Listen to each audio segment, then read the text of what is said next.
now. All right, so we're starting the thoracic spine today. And yeah, let's go over this stuff, and of course we'll do this in lecture as well. Let me just check one more thing. That looks like it's going pretty good. All right. So we're pretty good with vertebrae already. And let's go over thoracic vertebrae. Let me twist this a little bit. Okay, let's go over these thoracic vertebrae here. So how can I tell this is a thoracic vertebrae?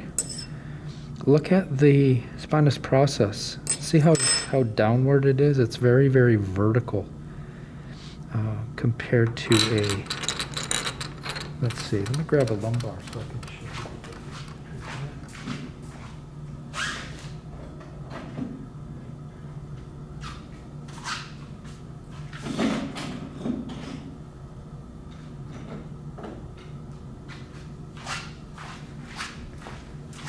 Okay, compare that to this. See, that's a lumbar. See the difference between them? Look at the transverse spinous process. Spinous process is very vertical on these. So that's one way you can tell. Another way you can tell is if you look, the vertebral body is kind of heart-shaped. It has this little concavity here. That's rocking, but see the concavity right there? And it's more heart. They say it's more heart-shaped. I mean, the lumbar kind of look heart-shaped, but it's wider there. Okay, so the key parts of the vertebrae that you need to know: vertebral body. Actually, I can zoom in a bit here. Vertebral body is here. Right, vertebral end plate. That's actually the bony, if you want to get technical, that's the bony, superior bony vertebral end plate. Inferior bony vertebral end plate is there. Superior articular process is here. Now another key thing on thoracic vertebrae, look at the facets here. See how smooth those are?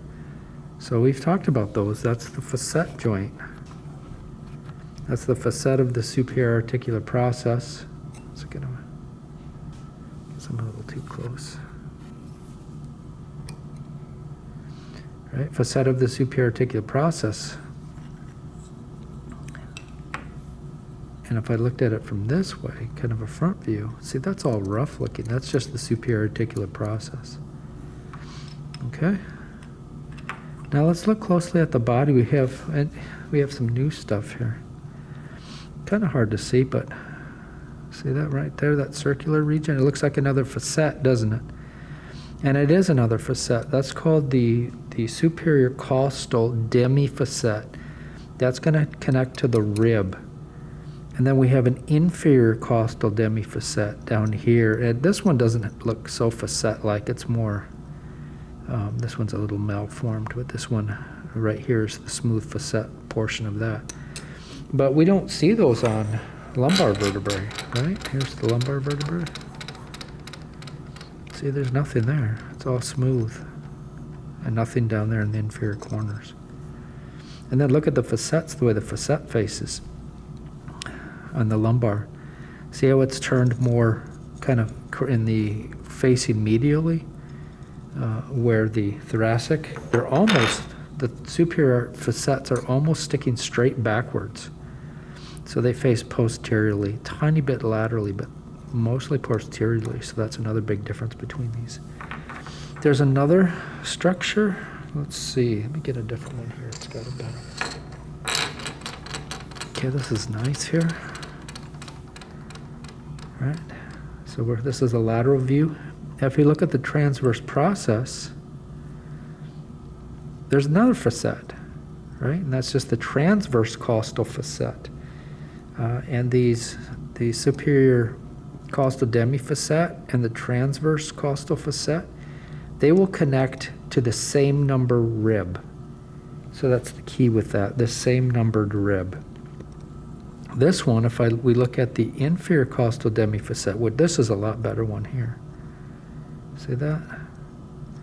That connects to the rib below. So if this is T5 vertebrae, the T6 rib will connect here. T5 rib will connect here, transverse process, or transverse costal facet, and here, superior costal demifacet. They call them demifacets because they're half as big as a full facet. And yep, that's the story with that. So really high yield board stuff, right, is to know which rib connects to which costal facet. Superior is the same. Always remember S, superior, same rib. Superior, same. So if this is T5, this is T5 rib connection. All right, everything else is pretty much the same. Let's back out a little bit. If we look overhead, we can see the transverse processes are club-like. They're more like club-shaped, Gray's and Standrig. Kramer doesn't call them club-shaped, but the two anatomy books, which are board books, say club-shaped, and they kind of are swept back from the vertebral body. Plus, they arise more from the articular pillar. Now, you got to watch that type of a question. The anatomy books say they arise from the junction of the lamina and the pedicle, but really, they really arise from the articular pillar here, the superior and inferior articular process. And I think that's about all I wanted to say about that. Now, we don't have any ligaments to show you. We have some pictures, though, so let's work on our pictures. This is the exact same picture from your lab. Let's go back on this. All right, so some ligaments. Let's check these out. So this is a lateral view. And you can see some ligaments. So you can also see really nicely. Let's see, can I see? Yep, that looks like it's in. So there's the superior costal demifacet, inferior costal demifacet, transverse costal facet. And here's kind of the star of the show right now, this ligament right here. See, this one connects to the rib, and we'll go over these rib parts here in a second. But it connects to the rib, basically the neck of the rib, and it connects to the transverse process, but here's the key, of the level above. So this is called the superior because it runs superior to the level above. And then it runs from rib, which is costal, and transverse process. So superior costal transverse ligament is right here. Got it? Thus, pull this down. We know this one already. That's the intertransverse ligament, which really doesn't look like that. We know it's more like a membrane. But anyway, that's the way they draw it. And then we have some ligaments that are cut. Can you see that one? And we'll look at a different picture to see that better. That's the lateral costal transverse ligament. There's another lateral costal transverse ligament. We can also see a ligament that kind of holds the head of the rib into both of these joints. Remember the rib, one rib, the head of a rib connects to both of these facets. All right, so here it is with a ligament on top of it. That's called the radiate ligament. The radiate ligament. Okay, so that's all we need to worry about on that one. Let's check this one out. Then we'll go over the rib. So here's an overhead view. Let me back this out a little bit.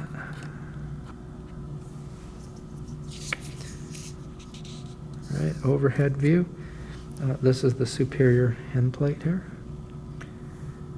All right, so these can get tricky. This is really tricky, actually. So here's the rib connecting, and let me ask you this question. The rib has, well, we don't know this yet, but we will in a second, but the rib has two facets on its head, a superior and inferior. That's the superior facet. The one below is the inferior facet. And the point of this is to show you those two ligaments that we really couldn't see. So here's another ligament. Let me blow in on that.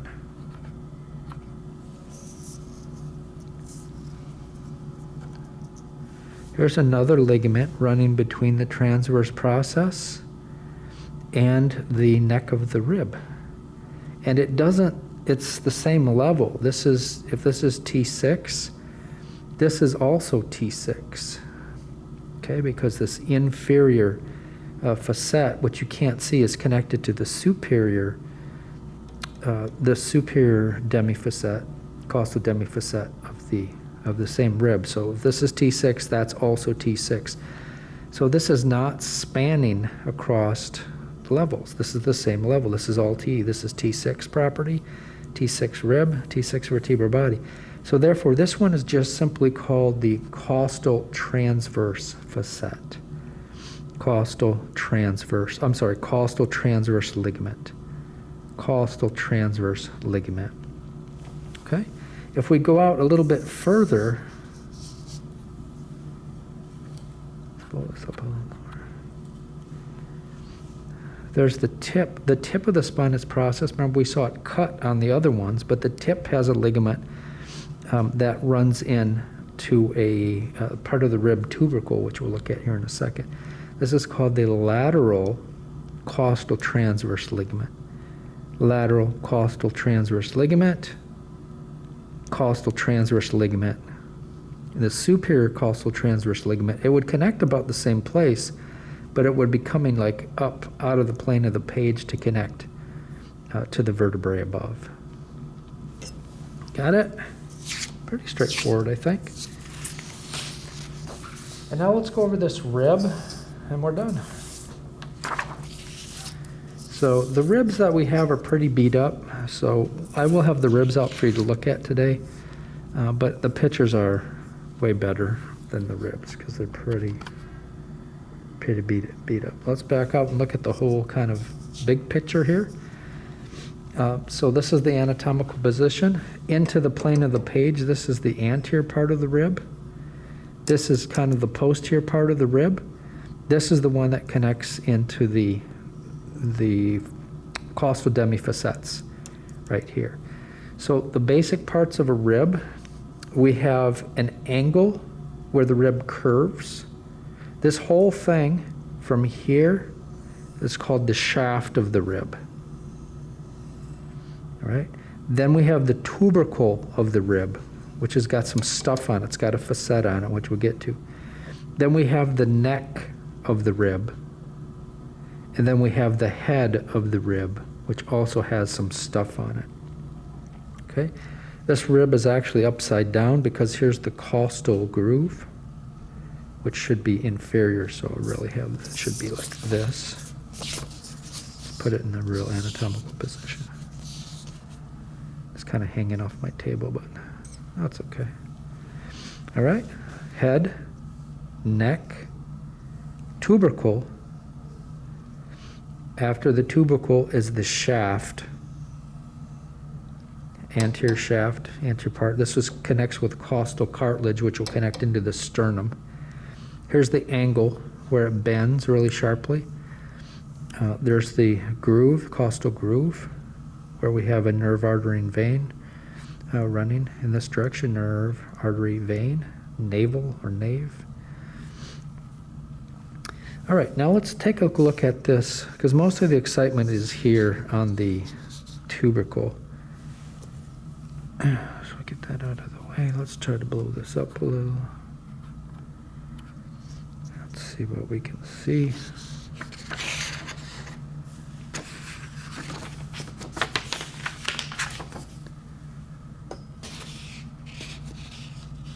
All right, there we go. All right, let's check it out.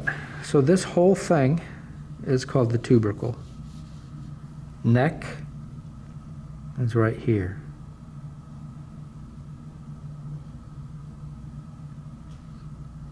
And then we have the head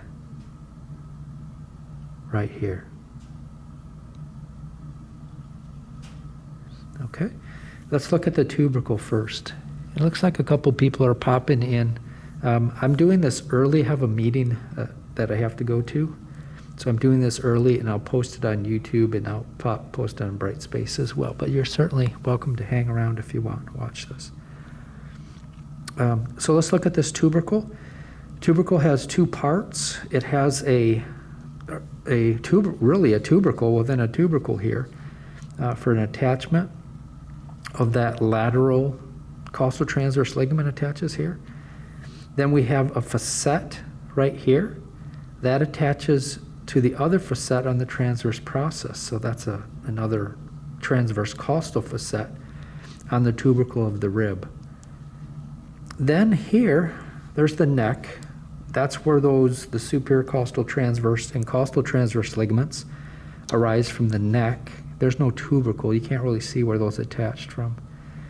And then you come out here. Do I have another picture? I don't really think I do. But we have this little line right here.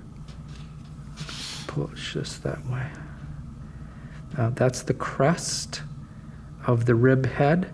And then we have a superior facet and inferior facet of this rib head. All right? And these are for connections with the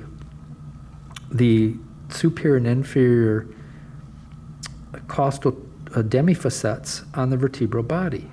Okay, that's where they connect. Let's bring one of those back in. I'll show you that again. So there it is. I don't know if you can see it, but that again, that's the superior costal demifacet, inferior costal demifacet. So those hook up with the superior and inferior facets on the rib head. Okay?